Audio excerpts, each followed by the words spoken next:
Scott Panzer with JLL. This guy has been a top broker worldwide a few times, and he is going to talk to us today. Like, I don't, I don't know who knows the Scott listening to this, but this is going to be fun.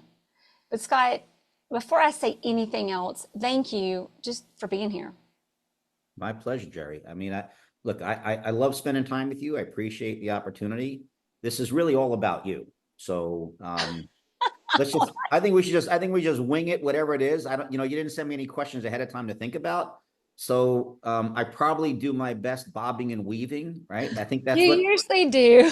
right. I think that's the first thing that makes a successful real estate advisor. It's like they talk about what you want to be a Right. man in the back of the truck, which I was during college, or do you want to be a sanitation engineer? Because we change the narrative and the nomenclature, and then people using words like unpack everything, right? That's the new Oh, is stuff. that the new thing? I should Oh my watch. God. I should watch more. I'm Generation Z, so. let's unpack it. I'm like, We're fuck gonna you. Go unpack it. once you pack your shit up and get out of the house and go live somewhere else. Anyway, oh wait, let me go apologize first about the expletives that may come about on this podcast. So anybody that I gets forgot. offended, right, anybody that gets offended by what I'm going to say in the future, get over it. It's just words. It's nothing personal. And you're what we should mention, by the way. So you're in Palm Beach now, I am but in Palm you Beach now. were based in. I mean, you were in Manhattan for how long? Manhattan and Connecticut. Well, born in Brooklyn, weaned in Queens, right? Puberty in Westchester. Went to school at University of Miami in Florida. Graduated in 1979, 78. Got my MBA in 79 and moved back to New York. And so I've been in New York since 1980. 2019 moved out. Imagine this. I moved out. I bought my place in I'm doing the numbers 2019 here. Yeah, in Florida. And then 8 months later, COVID hit. It was like the greatest thing. Because why? The state of great Florida didn't timing. shut down. The rest of the world shut down. You We could were go still, outside. we were still walking on the beach. We were still going to restaurants. Florida, it was like Florida seceded from the disease, let alone the union, right? Isn't So that crazy? Like we could get into that. We may not, maybe we will, but that was wild because the numbers there were also yeah, pretty good. yeah. I mean, think about that. There's 19 or 20 million people in the state of Florida. There are 19 to 20 million people in the state of New York. Think about that. Think about Mm. how much more successful Florida is than New York. Yes, the Think money about cycle is there, but the shift, everybody from New York has now moved down. Now you can't get a place in a reservation in a restaurant because everybody from New York right, moved down to Florida. right. You just came first. Yeah. Okay, so Not with something you always want to do, but yes, why not? we can talk about that. Oh my God. That'll be on a different podcast. All right, I forgot. I forgot who I'm talking to. Right. Okay. We Okay, are being recorded now, so it's okay. so it, here's the question though. Yeah. Like we're talking like top broker, huge team, worldwide. Now, were you born knowing you were going to do all this? No. No. Look, when I graduated University of Miami, I thought I was going to be Jacques Cousteau #2 with less hair. I wanted to be a marine biologist, seriously. And then just happened to turn out in those days when I graduated that there was no research grants. There was not a lot of money out there. It was during the Carter administration, and there were no jobs. So I stayed and got my MBA. Well, then I left, got my MBA, went to work at Reader's Digest, and you're going to love the history from here. Reader's Digest went in there as financial global marketing and planning because my MBA was in finance and accounting. Then got into some of the marketing positions, became friendly with the CEO of Reader's Digest, a guy named Jack O'Hara, who I'm very, very grateful for having that relationship with. He left to go work for, of all people, Robert Maxwell. Who's Robert Maxwell? Ghislaine Maxwell's father. Wow. Jack O'Hara calls me up and says, hey, look, Scott, I know you're probably bored at Reader's Digest. You're not doing enough there. I can't pay you what you're making there, but if you come here, work with me doing mergers and acquisitions, you'll learn a lot more and you'll have a great time in life, but you won't make as much money. So I went to work for Robert Maxwell as the #2 person working in that area doing mergers and acquisitions. Now, who would have thought about that? And I got to meet some really smart people at that time in my life. So I'm getting into, it's a long-winded answer to your No, it's a question, good but I one. know Keep what I was going to do there. going. Give me the So I got to details. work with Yeah. people. I got to work with people like a guy named Sheldon Aboff. very, very close confidant of Robert Maxwell. Brilliant, brilliant guy, entrepreneur. I had Jack still there. Jack had left it. Jack left Maxwell a year and a half after I got there. So now I was holding the bag with a few other people, but some incredibly smart people.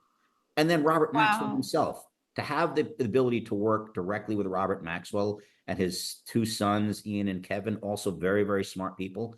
And to go through that time in history in the 80s, right, where they were building this platform, billionaires were just coming, they just kept building things. It was a different environment then, right? The technology was just coming forward. I mean, think about this. Robert Maxwell was very influential in even creating the euro throughout Europe. That euro currency didn't exist, but he was a big proponent of it. Wow. So you start thinking about all those, we're a product of all of our Well, experiences, right? Robert Maxwell's, I'm looking him up. He's born in He's a Czechoslovakia, Czech Jewish, right? yeah, Czech Right. Jewish guy. Yeah, Right. But and yet he had that kind of impact. He was in the parliament in Europe, yeah, in the United Kingdom. yeah. Wow. And so did you know, so you left this job, went to a job to make less money. Did you know who these people were? Did you realize the opportunity? Did you At just the kind of at the say, time I didn't. I took faith in what Jack, this the former CEO of Reader's Digest, was offering me. Right. So here's what happens. People, I think people make their own luck, but you have to have like a sixth sense of what that means. And it's the same thing when we get talking about brokerage. You have to you have to have a sense of what it looks like, right? And what it can mean. And you have to sort of envision where it's going to take you. But at the same time, you can't just say it's going to happen. You have to make it happen. So the opportunity was there. I looked back, I said, okay, I can leave that behind. That's in my rearview mirror. That's out the front windshield. That's where I'm going. So I did that. And then the knowledge transferred. And then we'll get into even like hybrid work and people in the offices or not in offices and how it's that knowledge transfer that I got by working side by side and sitting in negotiating sessions, watching Robert Maxwell negotiate for Macmillan Publishing for $2 billion in change, watching Sheldon Abuoff do things on the financial accounting side, watching all these different people, that knowledge transfer you cannot get in this two-dimensional screen that you and I are sharing right now. Now, if mm, you and I were sitting in the room together doing this podcast or an interview, we would feel the energy from each other. You asking different? questions, you being probative, me giving you the answers. We're getting it, and I'm a little animated right now, but that's just how I am when I'm in front of people. But the energy in a room is much different. So we're gonna have to do it on the yacht next time in person. We could do it on my yacht, yeah. That's what we're gonna do next time. With or without clothes, it's fine with me. I'm good either way, so we can talk about that. This is top real estate agents how they do it, not topless real Yes, estate okay, agents how fine. they do it. Right. But I mean, We'll we could. start. We'll start. We'll start that one. So everybody, Anyhow, Scott so was did I? like, don't edit anything on this show. We're not Right, going to, but he right. might beg me later. So getting back to your original question, did I know I was going to be what I was a super bro? No, I did not know. But when So I you're got, in the, so let me give you the progression. So now, yeah, I've got all these questions in the interim though, but yeah, give us, no, stop and go. I want to ask you this question, but don't forget, because we got to get the whole story. But I got you're it. in the room with Robert Maxwell. You're in the room listening to these guys negotiate. Like, what did you like when you're in there? You don't even like, when you're going in this, you don't know the opportunity. You don't have the benefit of hindsight we all have now of what's to come. So in that room, what did you learn? Like you're hearing these negotiations. What was the Scott and his perspective of the world and what negotiation is before you walk in these rooms? And what was it after? What transformed? What'd you learn? So before going into the room, um, I was doing my best not to soil my shorts because I was about to go into a room where you had some of the most powerful financiers and investment bankers all going through and negotiating these large transactions. And you didn't want to be the stupidest person in the room. So, and my problem is that, I have trouble sometimes not talking, right? Not, Relate? so the key was don't talk until you're asked to speak.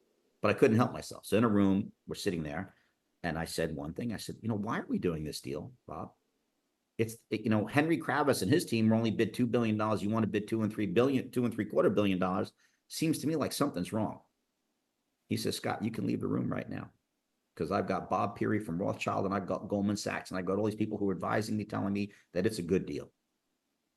And what I learned is it was okay for me to speak because I'll tell you the anecdote what happened after that meeting. But a result is that was the beginning of the end for the Maxwell Communications business. We overpaid for a company that we couldn't afford to maintain.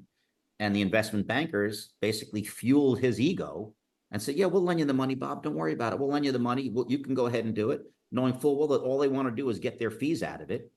And so the real lesson in that was that at the end of the day, people are all about screwing you to help themselves.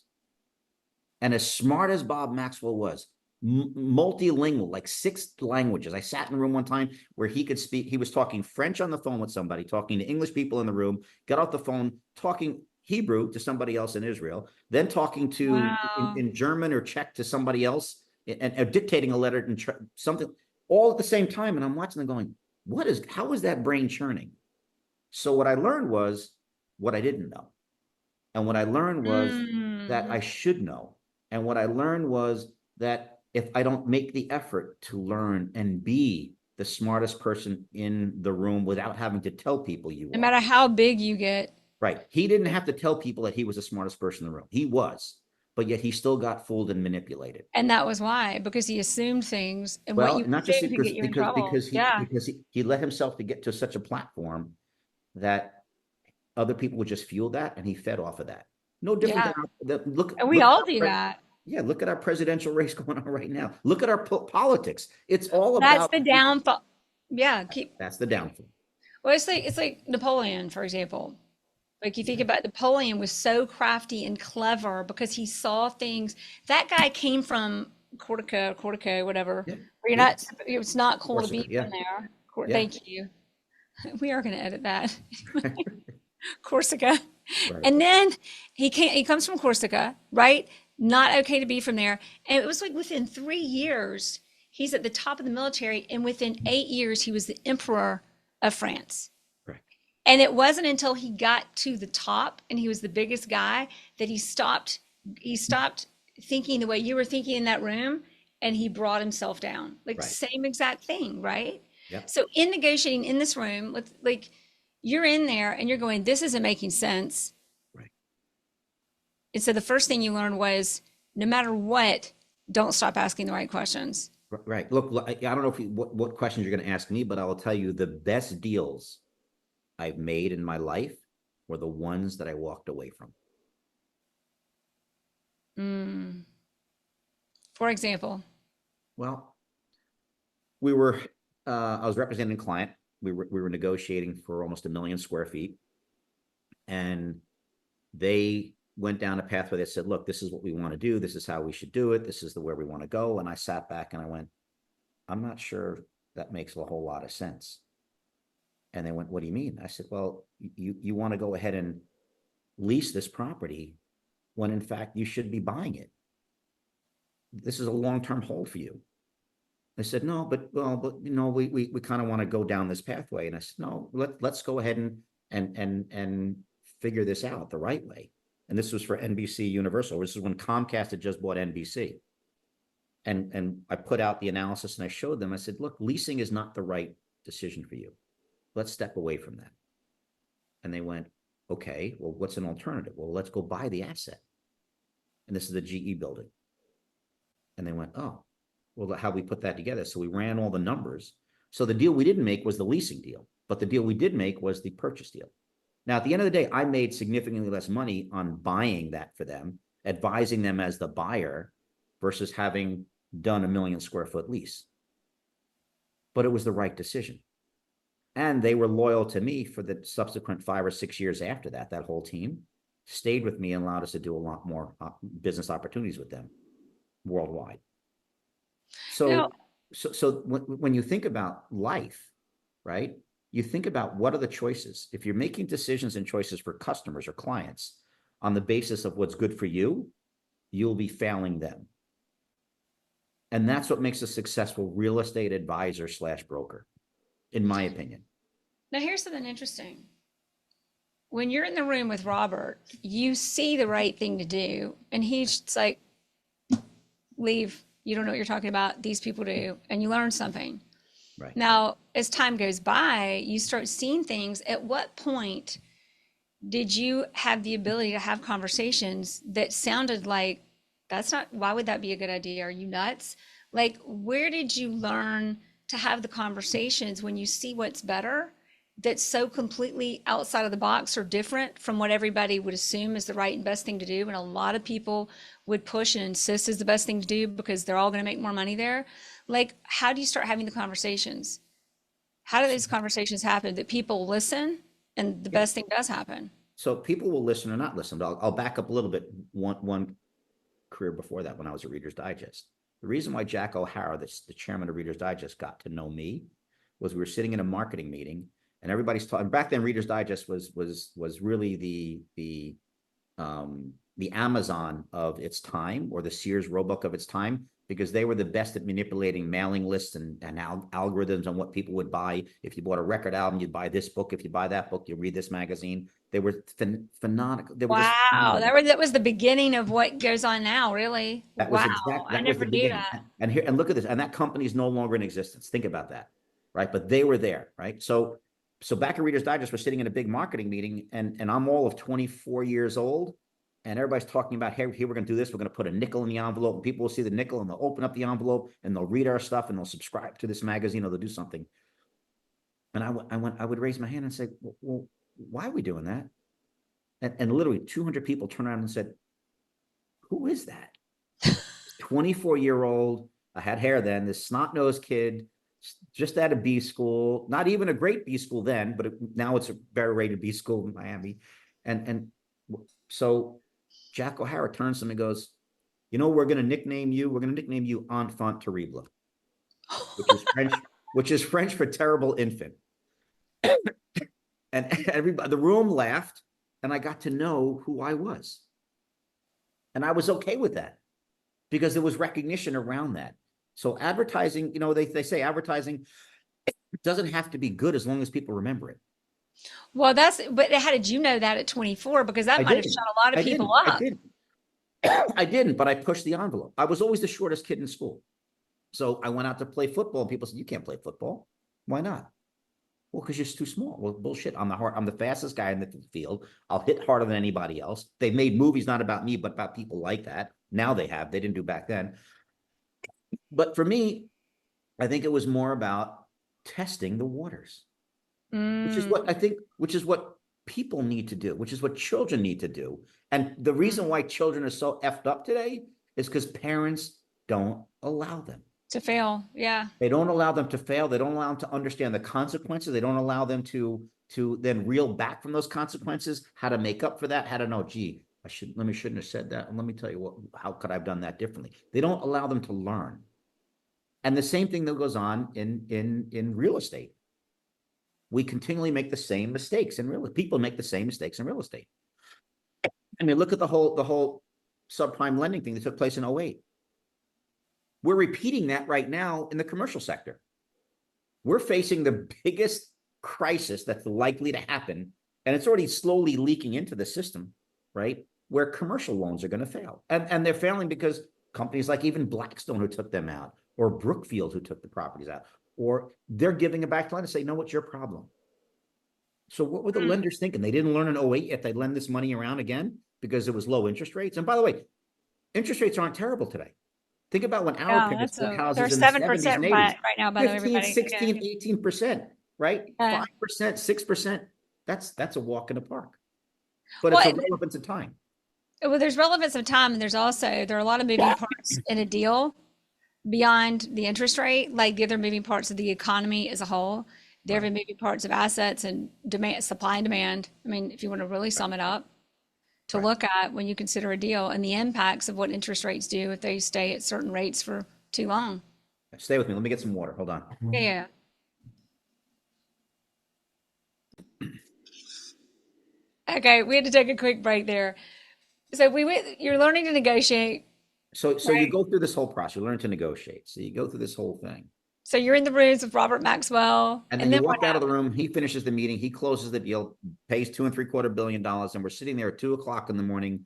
I forget what night it was that we actually got the deal. And he turns to me and he looks at me. He goes, and this is the way he would tell Scott. Let me tell you two things. One is never disagree with me in a meeting. It's okay to disagree with me, but not in a meeting. And I said, okay, I got that. And he goes, two, you're sacked. See you later. Now, sacked is British for you're fired. Yeah. Right. So this is 2 a.m. So I go, okay, fine, no problem. Oh my I'm like, God. look, that one. Okay. So I walk out, I go home. I get a phone call like 4 hours later from his assistant, his EA. Hi, Mr. Maxwell is expecting you here to go through a real estate meeting at 10 o'clock this morning. I said, no, I got sacked. She's like, what? He goes, yeah, he fired me like a few hours ago. I'm not coming in. He gets on the phone and goes, Scott, don't push your luck. Be at the meeting. Let's go through this stuff. So I go in the city, we have the meeting, talk about it, and we have a whole conversation. And by the way, I had the record for being sacked and rehired more than anybody else in the organization. Why? Because I would have people like a Sheldon Abel or others who would support the things I was saying, understood what I was saying was not incorrect, right? When you go through that whole analogy and you're going, okay, you start learning that your advice means something, right? If you turn out to be right about it and you believe in what you're saying. So I took that whole factor came with me when I left that organization. So he falls off of a boat in November of 1991. I start my own consulting business in real estate in 1992. Got my brokerage license then, and then started doing real estate. Wait, you said he falls off of a boat. Yeah, well, the history of Robert Maxwell is either he fell off the boat or he got pushed off the boat. There are two schools of thought. My school of thought is that there were either the Bulgarians or the Mossad took him out because he knew certain things. Because as brilliant as he was also like this master behind the scenes manipulator, spy, whatever you want to do between Israel, China, the US, the UK. That's how good he was. There's so much that people don't know about this complex person. Wow. Anyways, in November of 91, he dies. However, he dies is mysterious, doesn't matter. He did. But Yeah. that forced me at that time to go ahead and say, okay, well, what are we going to do? The company had already was about to file bankruptcy. We're a month away from filing bankruptcy on a global level. So the CEO at the time came to me and said, hey, Scott, look, you still want to start your consulting company? We'll go ahead and we'll outsource our real estate function to you, and you can be our advisor. But we want to start cutting salaries and overhead and costs internally. That's how I started my real estate practice. And that's how I started. And then, by the way, now you're going from a place where you were getting a check every other week, right, to making nothing except transactional revenue.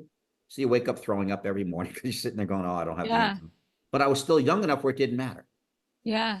Right. I was still young enough and single where it didn't matter because I said, I can figure this out. I can do this. So if I eat, macaroni and cheese and tuna fish for a while, what's the big deal? Well, that segued into a level of being tenacious and learning how to really do the deals and advise clients. And so, and again, taking advantage of a situation. So at that time, when they filed bankruptcy, they hired Price Waterhouse, right? Which is before it became PwC, it was Price Waterhouse, the large accounting firm. And they were appointed the court appointed bankruptcy administrator. And I was fortunate enough that they were going to not affirm my contract to do the work for the real estate. But I went to them and I said, look, guys, I'll do the consulting work for free. Don't have to pay me. Just give me the transactional side of it. You can take all my reports. You can charge the bankrupt court whatever you want as if it's your work product. Let me do the work. And that's how I started my consulting practice. And that's how I started really doing the real estate negotiations as a broker. Man, I love that. Basically, and you made a lot more money probably that way. Yeah, It's in the long run. Or yeah. Well, I mean, the reason why, and it's funny because I had that conversation 8 months earlier with Robert Maxwell in August of 91 about letting me go out and starting a real estate practice and having them outsource the real estate to my company. And he said, no, we're happy to pay you your salary and all the people that work for you. Because one of the questions he said to me was, well, how much would you make if we outsource it to you? And how much are we paying you now? And he looked at the cost benefit, and it didn't matter that he wasn't going to pay the fees going forward. It just was more advantageous for him to control the process. So isn't that interesting? Yeah. Now go ahead. What were you saying? And at that particular point, and with the help of actually some other very senior advisors that worked for Robert Maxwell as employees who became friends and mentors of mine, They all backed me up on what I was doing, but I did learn never to be employed by anybody. Be in control 100% of the time. And that's what segues into success. Whether you do work for a company, as long as you're in control of your function and what you're doing and how you present it and how you do it to either your boss, your constituencies, your client, your internal clients, your external clients, the key at the end of the day is be in control of what you're doing. Something that you do, well, first of all, be in control of what you're doing, is you're in a room of people with big names who are super important and supposed to be a lot smarter than you, but you don't stop like assessing, like, know what's really going on here in every situation. And Every even in situation. that, so you get to the end of you're working for this huge company under Robert Maxwell, and you look at starting a consulting company. That's interesting how his perception, his question was, how much will you make? And we'll just pay you that. But then in the long run, it ended up being a service that they paid nothing for Right. and that you made even more for. But also in that, you saw here supply and demand. Here's something they need, I'll do anyway. And here's a way I can serve them to broker deals where you took a problem and made it a huge opportunity for everybody sitting at the table. You see Correct. things differently. Now, it's not rocket science with benefit of hindsight, right? It's like, oh, well, of course, that's not complicated, but it probably, you didn't have that in it. Like, how'd you know?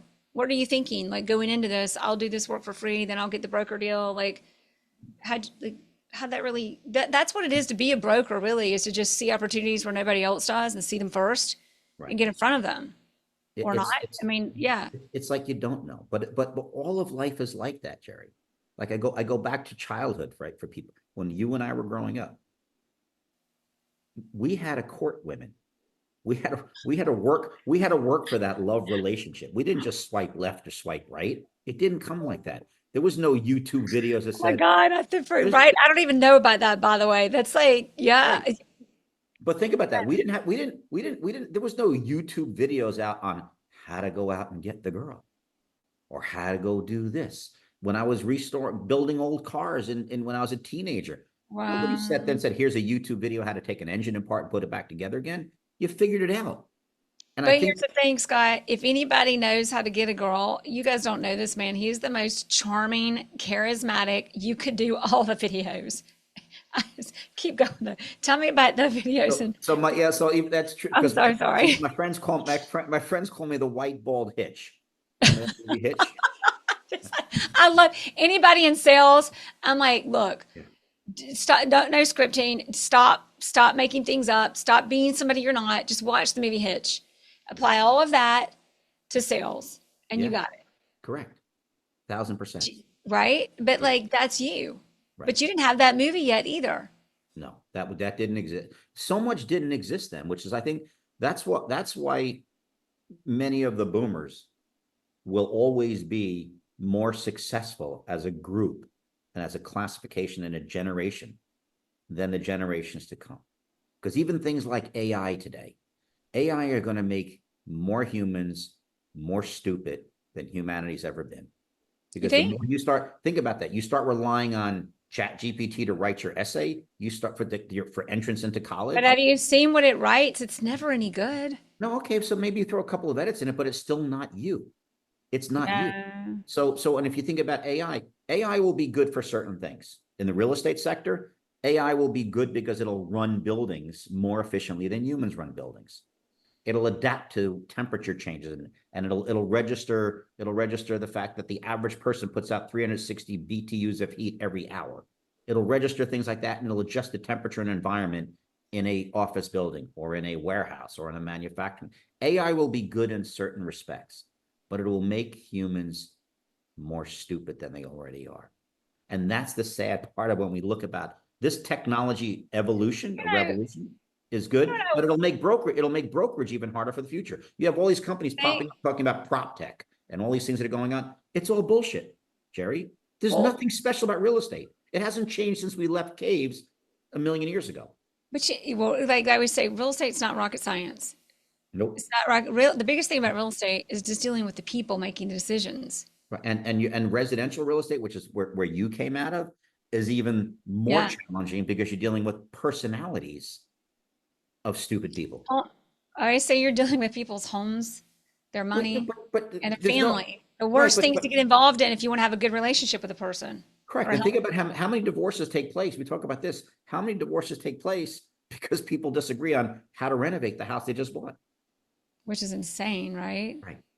Insane. And people and then whether it's commercial real estate or residential real estate or retail real estate, it changes constantly.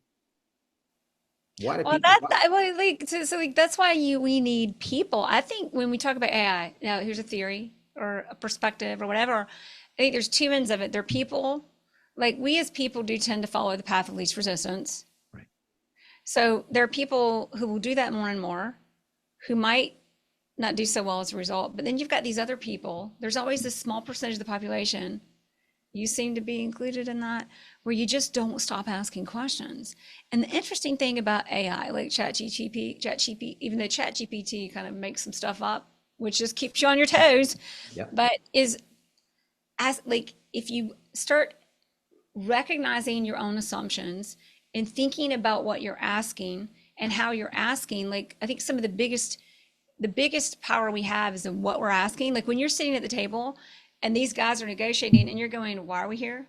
Not like, ooh, I wonder who he is. Like you're just, but why are we here? Like you're asking questions to identify, does this deal really work? When I'm dealing with AI, what are the questions I'm asking? And that's going to be so much of what determines the outcome. And AI like accelerates that kind of stuff.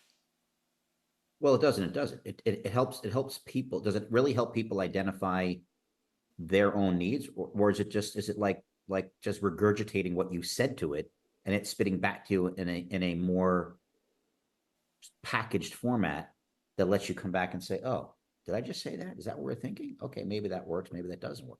But Or we could do that with, right. think about real estate brokers. Think about the residential brokers. The residential brokers have to work so hard to and here's the thing: we have two ears and one mouth, which stands to reason that brokers should be listening twice as much as they talk. And the reality is most brokers don't. They're happy to Well, the babble good, off. I think you should look at this. This is right? great. I know it's this is 150,000 over your budget, but we should go look at it. Let's go do this. And they're manipulating their audience to go do something that the audience probably doesn't want to do. Well, Some brokers, yeah. well, what's interesting about that is that like interviewing all these top brokers for, I can't believe this podcast has been going for like 6 years. Can you believe that? Or maybe 7. But all the top brokers listen more. Every one of them Correct. listens more. All of them. Like Yep. when brokers are newer, they're trying to figure out what to say. And one day they realize, wait, this isn't about what I'm saying. This is about what I'm hearing and learning what to listen for and what the questions are, right back to the early days in your career and the questions you kept asking that kept leading to decisions that led to outcomes that were so, like you had these situations that look like the end. They're actually the very beginning of a huge career where the top brokers, you top broker in the world in real estate, in tenant office tenant rep, like that's unreal. So This is let's this actually get through your story too. We haven't even done that, but yeah, please add what you were going to say. no, there's a lot of top brokers in the world. And I think and they're It's all there's relative though. correct. And there's a recurring, but you're right. There's a recurring theme that I even notice amongst all of us. Whether we have different personalities or likes or dislikes or personal things we do differently, but there is a recurring theme that goes out.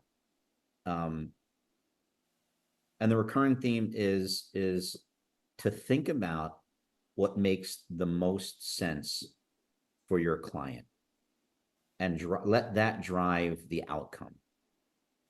There are, by the way, there's successful brokers who need to force their agenda on their earnings to try to get there. And they may get one or big monster deals done in their life and their career, right? But that's a one and done thing. So they made their money, but it'll never happen I again, wonder. especially if it turns out to be the wrong decision for the customer or the client, Yeah.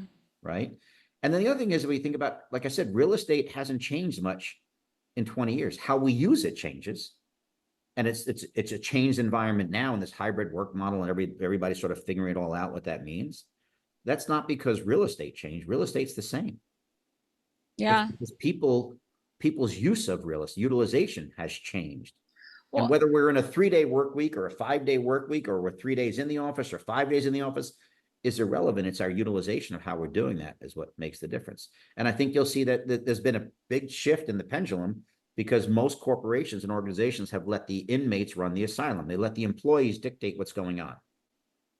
Right? I'm not coming to work. I'm not taking that job if I can only work 3 days a week in the office. well, now isn't that interesting? Because if we look at, so there's a lot of things we need to hit on right now. I want to ask you about what's going on in the workplace now. Yep. Then there's the Twitter X story of what happened there, which is kind of relevant to what we're talking about with people being in there dictating how things are going to go and being so not profitable. And then we're also going to get through your story of these days of sitting in the room with Robert Maxwell, opening your company, and then talk about some of your broker deals. But just want to I'll follow make your sure we lead. know where we are. We got as much time as you want. I'll follow your lead. But tell us about let's get back into the workplace, like this whole hybrid workplace, because in residential, for example, we're going, okay, there are these office buildings that have become kind of obsolete for what office buildings are today. That's an interesting thing to tear down and rebuild into apartments that are going to convert into condos or whatever, but residential mixed use opportunity. But really on the office end, what's going on, or Scott Panzer's perspective and office expertise, or what can you give us on that? So let's go back to 2019. Only pandemic was just beginning overseas. We haven't really felt the impact of it yet. Trump was still president, although he had just lost the election, right? We're going through that. And they blamed it on him, that he was the reason that the pandemic started. Had nothing. We can leave all the politics aside and all the conspiracy. I'm having a really hard time doing that, but I'm being really good. I know, I'm with you. You and I are pretty aligned. And we can leave. That'll be the next. We'll do a political. We would have so much fun. Right. So and leave all the conspiracy theories behind. But we were at a precipice where technology was starting to gain opportunity in the workplace, but it wasn't yet fully deployed. And the pandemic forced the deployment of that, and it forced a change. So all of a sudden, Zoom came up, which is, people still use some of it, but it's not as popular as WebEx by Cisco, or Teams is, just as popular now or more popular. So you had other technology that came in that allowed us to say, okay, we can still be somewhat productive in a remote environment. And that year, from 2020 and 21, as people started waking up from the pandemic and going back and inching their way back into the office, we found that, okay, we can work in a remote environment, still have a level of productivity, right? Which is now the companies are waking up and saying, well, maybe it's not as productive. We're losing 20, 30, 40% of productivity. We need to get people back in. But in that time frame, humans sort of got scared of the reality of what was happening. And so when humans get scared, they sort of react, but then they try to cope with it. Now it's not so scary. But then you add to that pandemic, you had the political instability in every democratically run, well, I'm getting back into politics, but every democratically run city, Chicago, New York, Minneapolis, Seattle, Portland, every one of them is completely in a shit show, right? And it's less about people worried about their health and wellness about being in the workplace. It's the commutation and the infrastructure doesn't exist to get them there quickly. You can't just beam me up, Scotty, to the office, because if you could, people go in the office. They'd rather be with other people. But you know what? They don't want to do the hour-and-a-half commute. And they don't want to walk by 42 homeless people and illegal immigrants who are defecating on the street. They don't want to smell the smell of weed as they're walking down. Right? Yeah, That's the biggest deterrent. You look at secondary and tertiary cities, right? In suburban markets, people are gainfully in the office. Why? It's a 15, 20-minute commute there, right? They get to do all their errands while they're in the office. They still get to drop off their dry cleaning. They do all the other stuff, and they're actually gainfully working, and they're with other people. They're still having office copier room affairs. All those things are in place again, So that's happening. And I think that's what's going to shift back. But in inner cities and Which cities was, that, it's like going back to like the 19, because everybody kind of migrated into cities to right. work. And now maybe that's going to build back up the more rural parts of the United States, hopefully. Well, it will, but still the younger generation is still emigrating and migrating to cities. They want, and it's funny. You can walk around Manhattan today, and you will see that every restaurant is packed for breakfast, lunch, and dinner. But guess what? The offices aren't packed Monday through Friday from 9 to 5 or 8 to 4 or 10. No, it's That's not. not. So so what is going on? What's going to happen? So what's going to happen is that as companies understand that their productivity continues to wane over time, they will force the more productive workers to be back. Number one, and by the way, all the big financial companies are doing it. All your large investment banks, hey, you're in the office 5 days a week, you don't have a job, right? There's articles written all over the place. The tech companies are starting to do it, but even though the tech companies are run by a generation and a half after the boomers, so Mhm. so and they're the ones. Listen, they're the ones that built these beautiful offices with couches, and Exactly. Yeah, sofas, and they were and they were and buying up music. land and at least at office space during COVID. But Right, correct. And they have their chairs you can sit and put the headphones on. Bring your dog to work, whether it's a rescue dog or not. Bring your dog to work. Bring your cat. Bring your sheep. Listen, bring your sheep to work. I know that it's not a dog, but is you have a that sheep. real? Is that real? Or are you making that one up? The sheep. No, there's some guy brought a sheep to work. Come on, it's as stupid, Oh, Jerry. As sheepdog. it's a Okay. stupid. It is as stupid. Listen, it is as stupid and as dumb as schools allowing kids. What's the whole thing? Allowing kids to act as a cat and having a cat litter box in the classroom. That's I true. live in the panhandle of Florida. That is I've true stuff. never, No, see, that's why I live here. you 'Cause because you got I don't rednecks get there. to They don't. see They don't care. when you They do shoot that. the cat before they. The difference is, imagine that what's going on. Think It's true. about. I laugh. I shouldn't be laughing. If I don't laugh, I'll cry. Right. Right? It's Right. true. So you have that. And corporations have gone through the roof with coddling employees because the employees were already the employees of Not today were coddled by their parents growing up with their participation well. trophies and all the other stuff that there was So no let's consequence. right. So here's some interesting factors, and because the whole point of this is like besides that it's kind of fun to talk about, it's also like it's so relevant to real estate. So the office environment has so many direct impacts on residential because you get these office spaces who are basically irrelevant that they're creating opportunities in residential because residential's got all kinds of issues with pent up demand, but it's a slow market. But then to what you're saying, let's look at to understand what's going to happen in the office space to exactly what you're talking about. Elon Musk buys Twitter, calls it X. He's even put a thing out. Should I name it Twitter again? Whatever. But Yeah. he buys Twitter, and you've got all these guys in there that are just like, no, this is how it is. And he's like, no, it's not. And he's literally like, they're these funny reels. I don't watch that much social media, but I've seen them. Anyway. But he's like, if He you're not wipes out working, 70% of the you're employees. out. Right. 70% you're gone, and now they're more productive Yeah. Why? as a Because company. because the 70% that were there were spending their time manipulating what got on and didn't get on and what got Right. published and didn't get published. And he goes, that's not the purpose of this. That's not the purpose of That's not this. your job in life you're not God. That's not your place in life to opine on what shows up on here or not. And they're still deleting things, by the way, even things I would have thought they wouldn't have deleted Yeah. because they're trying to be incredibly diplomatic Right. about like, hey, this is where we share truth but not hate, is a sense of what I've gotten from it, about the little bit Right. of time I spend on it. Yeah. In all of that, you see somebody who's ahead of things, Elon Musk, who's come and said, hey, guys, if you're not working, you're out. If you are working, you're in. And look at how much productive we are now. So there are a few questions that come into that in the office space. Like, what does that mean for those? Like, I've got a lot of questions, but maybe you should just choose what to answer since you're in the industry. Ask all But the like, you got questions. 70. What are these 70% of people doing now?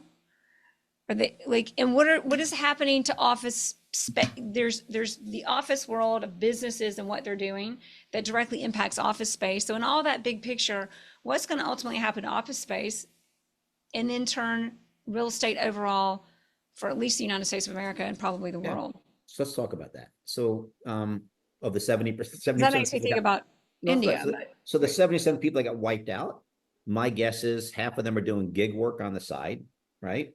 And the other half probably got themselves maybe employed, not employed. Maybe they're just effing off for the next couple of years and the living off of whatever the federal government feeds them, right? And they're happy doing that, right? No, which is, by the way, right. our federal, We our should do like do a poll and find out what these guys are doing. But we no, go could do ahead. that, yeah. But you know, some of them may have gone off and done real successful things because you know out of adversity drives success for certain people. Others just fall into a big rut and kind of go off and die somewhere, right? So you don't really know. Yeah. Maybe some of them are living off of their parents, right? Because the boomer wealth is going to get that money is getting now passed on to the next generation. So they could be doing that as well. It's So supposed now to let's be get the back to your hugest question. transfer of wealth in history. But yeah, go Yes. ahead. Yeah, so now let's get back to the question of what's happening with the office space. So it's really interesting. If you go worldwide, London, everybody's in the office. They're all getting on the train again. They're back doing their thing, right? Same thing in Asia. You go through APJC, Asia Pac, Asia Pacific, and Japan, and that arena. They're all back in there. India, they're all back in there. The U.S. This is this is this This is is crazy. this is an isolated thing. Backwards. This is an isolated thing in the most productive economy on the planet, right? Is going through this thing right now. Why? Because we have the largest number of Generation X's and Z's that are running these companies that are allowing the employees to, like I said, the inmates to run the asylum, right? And it's on the technology side.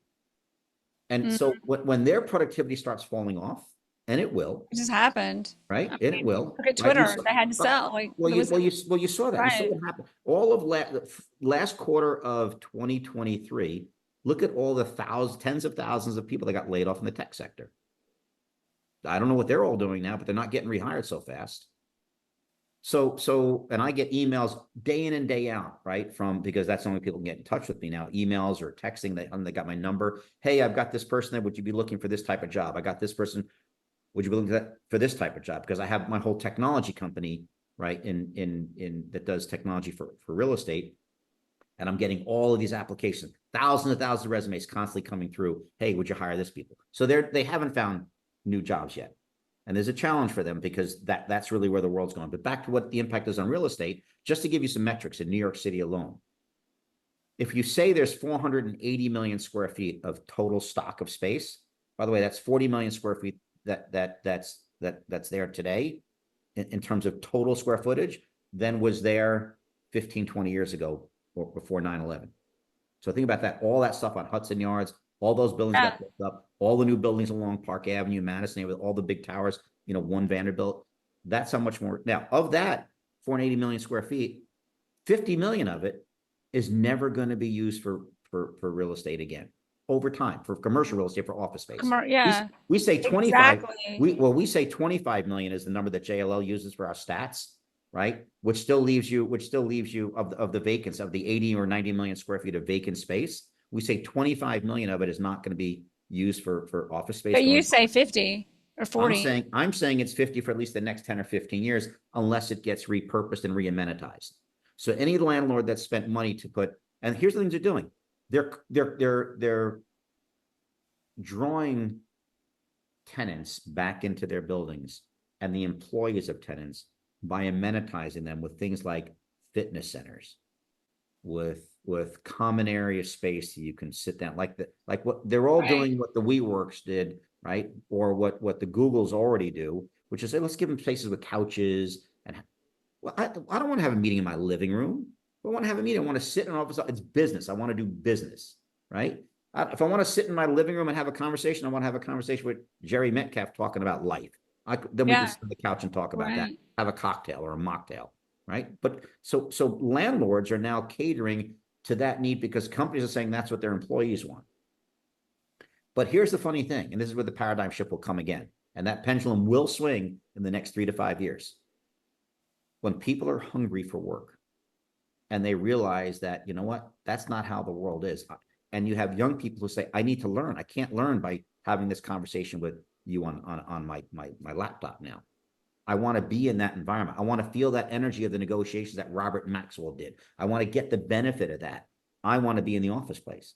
Companies will then repopulate those offices to do that. Well, now to beg the question or not, in the new, because what you talk about these new office designs, it's funny because I'm not a fan. I like having an office to be in with a desk and a computer and like meet with people in business and drill it out.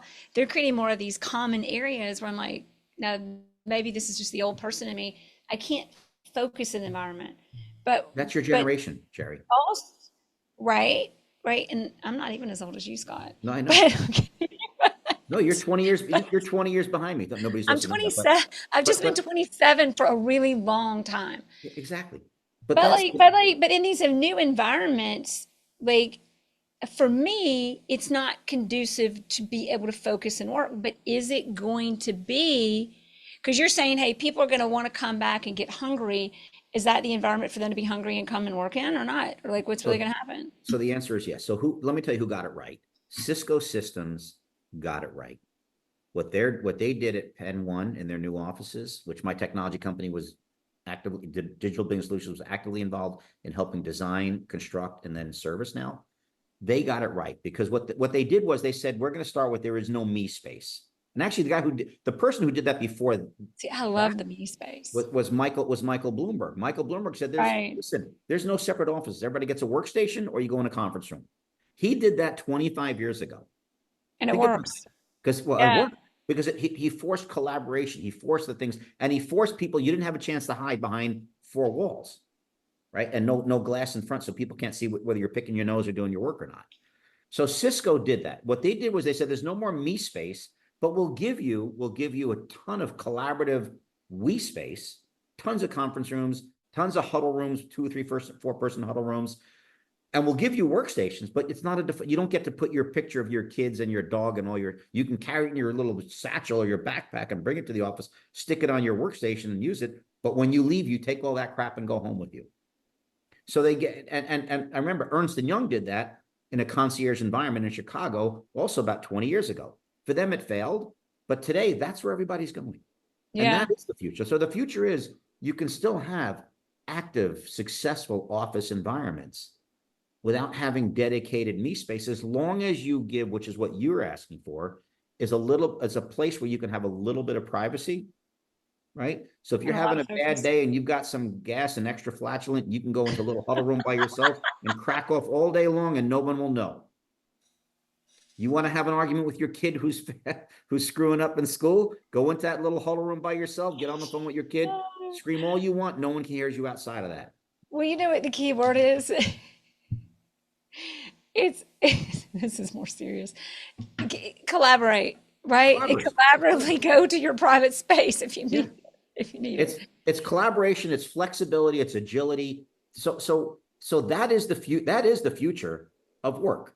And then Yeah. technology is also now going to give us the future of some level of hybridization of that work, where you can Yeah. work from home but still act like you're in the office. And that's what another thing that Cisco has offered its customers, right? And what DBS offers our customers is the ability, hey, okay, Monday morning you can't get in the office because you got shit going on with the kids or you got something going on. Guess what? You can be collaborative on your laptop, but then Monday afternoon you want to go into the office because you got to meet a team meeting. You've got that piece and it looks and feels the same. Yeah. Exactly. All right. So out of the office space, getting back to your question, we're going to have a shift. It's going to be a 10-year shift. It started about 2 years ago. It's going to continue for the next eight years. But also location strategy is changing. Companies are now saying, okay, you know what? You want to come to the office we have in New York? We're going to bring an office to where you are. So there's a little bit of disaggregation, right? Or bifurcation. So companies saying, okay, well, we're not going to have 200,000 square feet in Manhattan. We'll have 100,000 square feet in Manhattan, but we'll take 25,000 square feet in Boca Raton, Florida, and we'll put a center of excellence in Raleigh, Durham, North Carolina, right? And we'll put in another 10,000 square feet in Chicago because that's where our knowledge workers, we want to have them there. Oh, and we'll do another 25,000 square feet in Bangalore or Mumbai, India. So you're seeing this bifurcation and disaggregation in a way that still brings people into an office and lets them collaborate with their team leaders and team people, right? But it brings the office closer to where their workplace is, which is the biggest deterrent for having hybrid work is the commutation in major cities. Mm. Interesting. So in 10 years, it's going to look like what? Well, I think certain For certain 8 years. certain cities are going to be dead. I mean, downtown Los Angeles, nobody wants to commute to downtown Los Angeles. First of all, it's a shit show, but they have beautiful buildings there, right? But the No, truth they is, do. just going in on the 405 or the 10, whatever gets into in downtown Los Angeles, just to go 5 miles used to take 2 hours in rush hour. Nobody wants to sit through that. So until they create a live, work, play environment in a downtown Los Angeles will continue to falter and fail. So think about, and then there's also political issues there, but think about the massive opportunity right now in this world because you've got like, you think about Los Angeles, some of the coolest architecture, Yeah. but such a difficult place to live. When you look at that, it's like it's the restructure of real estate itself Yeah. that is necessary and a few other things. Like, but like we'll do that. We'll save that for our political interview, right? But like there's a lot of stuff that, but if that stuff could transform, it could be a heck of a place to live again. Look, downtown San Francisco was one of my favorite cities to travel and do business in.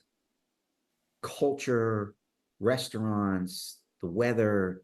I mean, Yeah, just and even the ups and downs of how the city streetways and blocks would go, the history behind it, yeah, phenomenal. Look at downtown San Francisco now. It's a mortuary, yeah. right? So yes, that's It political, happened so fast too. like this. And at one point, it got the highest rents in the country, almost surpassing New York City for certain buildings there that were on the waterfront. Yeah. So we have that piece going on. So anyway, back to real estate. The landlords that invest on the commercial side, the landlords that invest in the amenities and spend money on their buildings to bring it to the next level, and the ones that take it one step further and bring technology in, which will eventually be AI and other things that allow, reduced energy consumption, that comply with ESG guidelines that tenancies and companies are looking for, that provide a level of greater health and wellness and transparency around what the environment is in the workplace, will win the day, and they'll get premium rents. Those that spend 50% of that will still hold their own. They'll be okay. They'll still sit around with 60, 70%, occupancy. So they'll still have that 20, 30% vacancy. And the ones that don't have the capital or the fortitude or even the type of design of a building that can get there will fall away and either get raised and brought down to the ground so they can reduce their property taxes until they can come back up and put up some residential or some other form. I think there's Retail, going to be a lot of that, a right? lot of that. And then retail also. Amazon destroyed the retail market, but there's still premium retailers that are out taking space because, okay, people still want to go, certain people still want to go in to a store and touch and feel stuff. I'm not one of those. Well, I having haven't it, been, I haven't been to a store in, I don't know, but other than maybe going I to know, one of the marine stores for like boat supplies. I haven't been to a store in probably 4 years. but having that retail space is really like having the billboard or having like, Well, it's that's like all the it place is. where you go Yeah. and touch and feel, and then you go get online and buy it. Yeah, but and the That's what numbers. people do. Bulgari pays $4,000 a foot for their or more for their retail store in Manhattan on 57th Street and Fifth Avenue. But think about it: they sell one piece of jewelry. That's $4,000 per square foot. They sell one piece of jewelry that's $100,000, right? That little piece of jewelry takes up a whole lot less than 1 square foot, so they've already made their margin on it. Well, there's also the fact of the retail space. Remember we were talking about like Yeah, sitting in that room with Robert Maxwell in person, being in that retail space, the luxury and the luxury end of things. There's a video I share that talks about the neo consumer and the traditional consumer. right. There are people that are going to buy something because it's the cheapest, and they're going to get it online or at Costco or whatever. Right. And then there are the people who are buying stuff because it's who they are. It's the experience. It's like the Lululemon or the Apple or all the other smaller boutiques that are the same thing. Of all the money spent out there, 70% of it is going towards is spent in the neo world, Yeah, in the experience world, yeah. right? So it's like Well, when we that's look what all at, the mall operators. Look what the mall operators did. All the mall operators said we got to draw people here, and the stores wanted to draw people. So what they did? Well, let's put roller coasters in. Let's put water parks in. Let's do all these things to make it experiential, Right. right? Yeah. There you go. There you go. Exactly. All right. We've got like, do you have 10 minutes? 10 minutes. I got 10 minutes. So here's what we're going to do. Get us through. I have final three questions that I think you can answer very quickly. Okay. But let's get back through. I want everybody to hear your story of, so you start this consulting company. Now, since then, you really went from consulting to, you really became a broker. Did you decide to become a broker, or did you identify the opportunity was being in a broker as a consultant? Like, how did that come about? So yeah, so back then, now we're 1992, started the consulting company, doing all the work for Price Waterhouse for the bankruptcy court. And that's where you realized, And then and then yeah, go and ahead. then and then, and then I was forced to focus more on the transactional side, but also being more intuitive and consultancy oriented about the transaction strategy, right? And that's when I realized that no broker does that. Brokers at that time were just, they were throwing space against the wall, no different than what residential brokers do today. In many cases, they have a client, they want this, they want a 2-bedroom house, 4-bedroom house, they want to be in this area. They just throw a whole bunch of shit at the wall like spaghetti and hope one of them sticks. And if one of them sticks, they get their commission. Great, go away, see it till you need the next one. You want to sell it, come back to me. You want to buy another one, I'll be here for you. I took a different approach. I said, I want to have recurring customers. I want to have recurring business from the same customer. I want to engender that trust from that customer. And I want that customer to always want, need me, and come to me. But I also want to be in front of them constantly to make sure if there's anything they need, I can support that need. So I take that consultancy approach in 1992, do that through 93. I happen to have met some brokers when I was on the corporate side doing the real estate for Maxwell at the time, right? Which is how from 1987 to 1992, I did all the real estate internally for Maxwell Communications.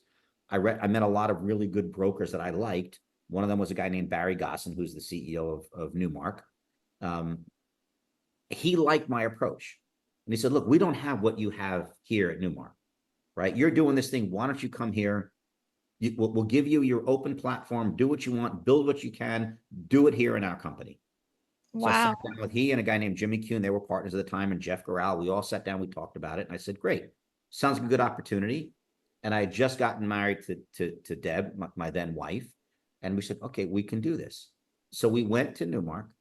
And the first thing we did was we said, hey, guys, you're still doing presentations on oak tags.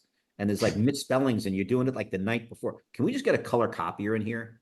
Can we just get into like the 20th century and have like word processing so we can type up and do presentations, right? And so Right. little stupid things like that. And that became the starting point of Newmark. And at that time, Barry was starting to do some law firm business, and he had some really smart people that joined the organization. A guy named Moshe Sekenik, and then other partners of that came in, David Falk and Brian Waterman, and who was there already. But then Neil Goldmacher, who's probably one of the best financial services brokers in his time right now.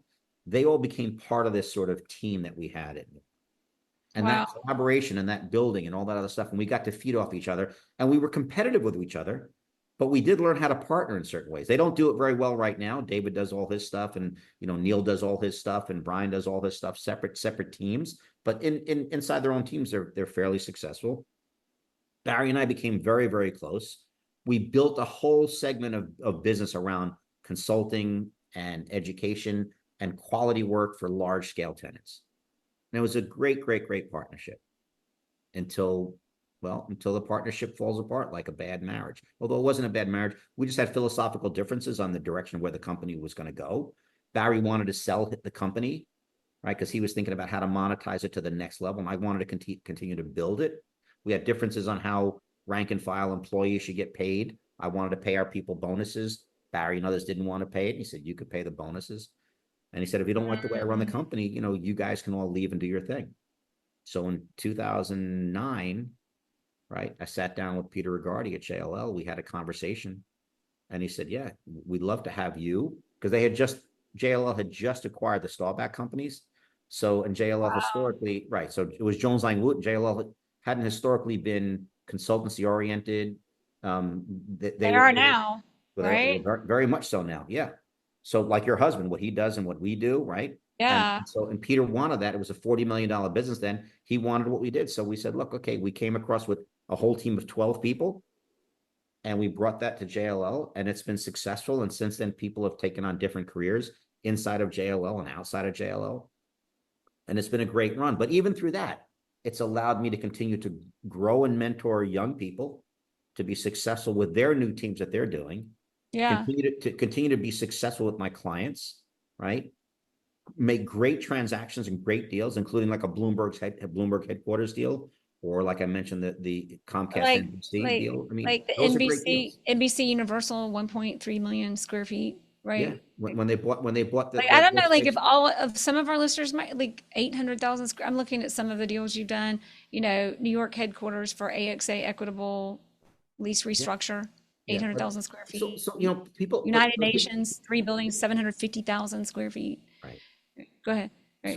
But I'm not, so even how you're throwing these out, people, it's funny how brokers measure their own success, right? Brokers brokers measure other broker success. It's like size matters, right? Because what they do is they equate size to revenue. And so brokers measure other brokers on the standpoint of size and revenue. I never measured myself on that basis. What I measure myself on is, having done 97 transactions for the Interpublic group of companies, because there's a trusted advisory role that we play for them, right? Handling all of TPI Cap's work worldwide, because there's a trusted advisory relationship there. So when you think about those, or even doing NBC's work for almost a decade, through the Comcast relationship, but that to me is the success. And again, when those businesses move on and do other things, oh, what happened? I'm here. Can you see Oh, me? yeah, just watch for a second. So Okay. when those businesses move on and do other things because relationships, CFOs, CEOs change an organization, and somebody knows somebody and they get to step in, I'm okay with that. Yeah. Why? Because I look at the historical productivity that I did for that organization, and I feel good about what we did and what we achieved. Yeah. Well, the goal is get the client their outcome and don't be afraid to speak up and ask the questions and see, even like sometimes just like seeing the obvious that people aren't paying attention to Right. for the goal of the client. All right. Final three questions. Yep. Is there a book that we have to read that might have changed your life? It doesn't have to be I like, it haven't could be written it yet. novel. It could I'm be doing it anything. now. That's the answer I was expecting. Or And at you know what least the book, you know what the book is? what? It's about getting divorced and staying friends. That's a good one, And man, by the way, right? you want to talk about Hitch? It'll teach people. By the way, this book will teach people the right way to get divorced. Why fight over money? Why fight over kids? Guess what? You got married because you fell in love with each other, or you fell in lust with each other. There was a Right. reason you were there. Figure it out, but don't make those things the issue. When I'm Exactly. done reading Sometimes that like book, divorce is like failure, but maybe a it's not good a marriage failure. is a marriage that ends at the right time, Correct. It's not in a the right failure. way. It's a change. It's not a failure. Anyway, so the book, it's I haven't written the book yet, but if I had to think about things that I find that have helped me, I'm big on history. History does repeat itself. Certainly, human history repeats itself.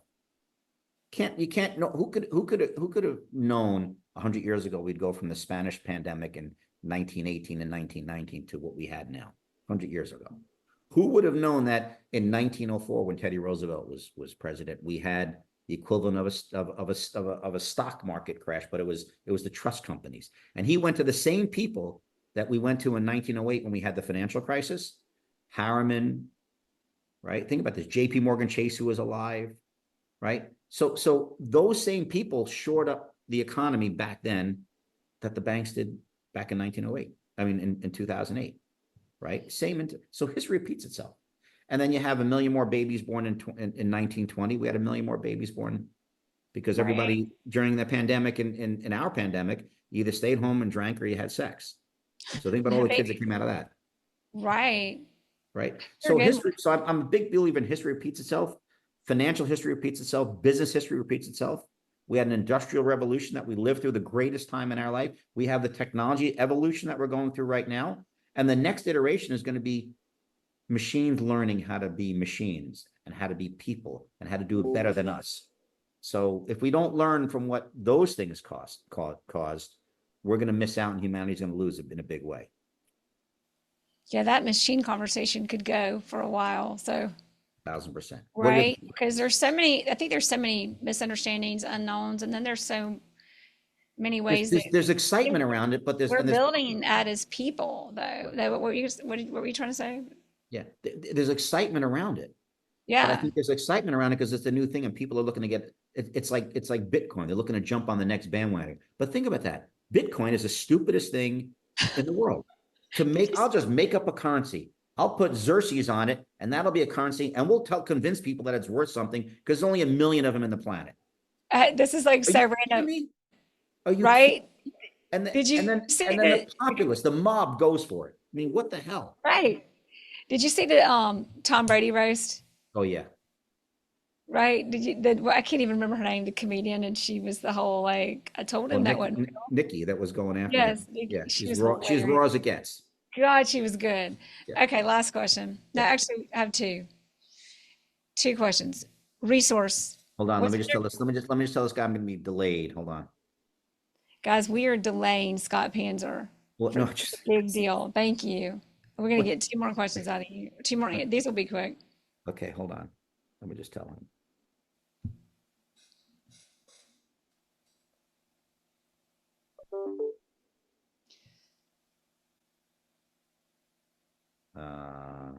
Oh, that's your Are you wedding. okay? Are you gonna be okay on? No, I should be okay. Hold on. Okay. I just want to let him know. Danny, here we go. Okay.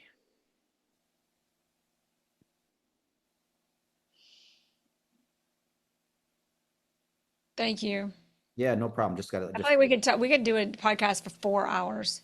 you and I. We could do it for a weekend. I mean, we could have fun with this. We're gonna do let's do one in person. We should do that. I mean, we're Do close you enough, want? right? You're in the Yeah. I Panhandle. come, well, I come down there. Like, But do you? yeah. Well, I go see one Sotheby's down there. Okay. Yeah, he hasn't picked up yet, Danny. All right, hang on. I asked to join. Are you All right, trying, do you need to, do you I'll need to just go, do you need to go now? It's no, no, okay if you need to go now. I'll just call him and tell him like, hey, look, let's put it off. Hang on. But Are you keep going. sure? What's your How, next two like, questions? all Go ahead. right. Well, I'm gonna edit this out. Get him done, and then I'm gonna ask you. Okay. Do you need to go? No, no, How big a deal is this thing I'm holding you off on? it's not a deal. This is the guy that wants something Okay. from me. All right, good. Keep going. What are your two Okay. questions? All right, Scott.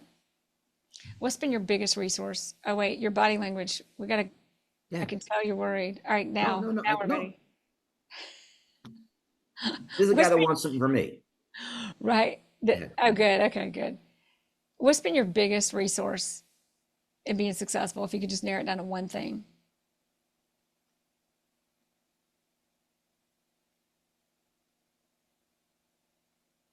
Internal trust. Mm, I trust my own instincts. I trust that if I don't know something, I trust that I'll figure out a way to get there. I trust that when I'm challenged with something and I believe in my heart that I can get there and overcome the challenge or drive the results required by either me or the end user, customer, client, or even personal situations and friends.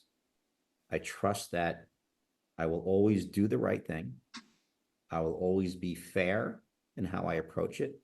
I'll always be honest in my conviction of what I'm going to do and then make it happen. And if I can't make it happen, I'm also transparent and honest with the people that are asking me to do it. last question. If there's anything, if everybody listening to this forgets everything we said and they just remember one thing, what do you hope that that is? Probably the same thing that I would want people to say when I'm no longer here. Right? He was smart, he was fun, and he cared about what he was doing. That's it. Nothing else. It's funny. None of us really ever get to write our own epitaph or our own eulogy. But I would tell you that people should. People should sit down and write that themselves and then step away, right, for a couple of days or a week, and then go back and read it and say, is that all bullshit or is that really real? Is that who you are or who you were? And I think if more people did that, I think we'd have a better overall component of moral compass inside of individuals. Because I think a lot of people today lost that moral compass. I think they're so hung up on whether being on the left or being on the right or DEI or it doesn't matter, all this other shit that goes on, that they forgot what it was like. And maybe they never knew what it was like because they grew up in an environment that didn't have that then, right? They didn't have world war. Honestly, this is going to sound really bad and callous. I do think we need a global world war to wake people up again.